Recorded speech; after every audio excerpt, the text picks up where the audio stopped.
Hey, hello, good morning. May buntag pag-usap sa tanan. So guys, mag-ubra tayo og kanang sinugatan sa New Year, guys. So, sa tinuod lang guys, takot ako sa mga paluto. Kaya ito ang gagawin ko. Mag-ubra tayo ng kalihi. Naka-prepare na ako ng bigas. Ayan. Tatlong salmon, so mayroon tang ahos at saka Owens chocolate at saka cotton. So mayroon din kita na-prepare ng 5 lang. Ito lang na-prepare ko kasi ang hirap ng sitwasyon ngayon. So mayroon din kitang laurel. So dami akong pasalubong sa New Year. Una-una, malinis ang ating pinggan. Ayan. Kristal. So, lagyan natin ang tatlong salmon ang lagay ko kasi maliit lang ang sa akin nga bowl.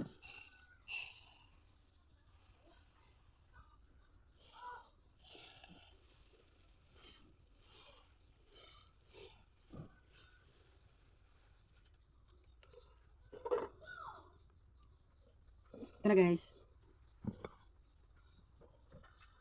So, wala ko na-prepared ang prutas kasi mahal pa ngayon. So, wala pa hindi pa ako nakapaghanda ng prutas. New Year lang ko naghanda ng prutas. Ito muna ang bigas. So, ang bigas. Lagyan natin ng tatlong bilog na itlog. Dalawang 12 pieces.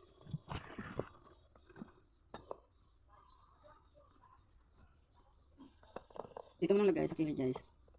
12 to guys, simbolo ng 1 year, 12 months. So ito ang sinugatan ko bawat New Year kasi ayoko ng mga paloko. So ito na lang sa akin. Ayan.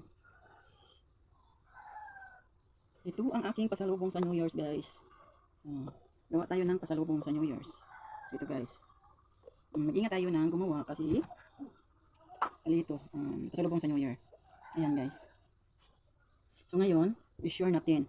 1, 2, 3, 4, 5, 6, 7, 8, 9, 10, 11, 12. So 12 guys. So ito naman, ang next, lagay natin ang cotton ball. So ito muna ang house.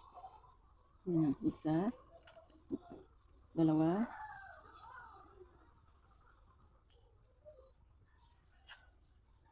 tatlo, apat, lima, anim, ito, walo, siyam, 10, 11, 12. So, 12 guys, 12. So, bilangin muna natin. Isa, dalawa, tatlo, apat, lima, anim, pito, walo, siyam, 10, 11, 12. So, 12 guys. So, ngayon, ito na naman ang laurel. Bilangin muna natin. Isa, dalawa, tatlo, apat, lima, anim, pito, walo, siyam, 10.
Ko.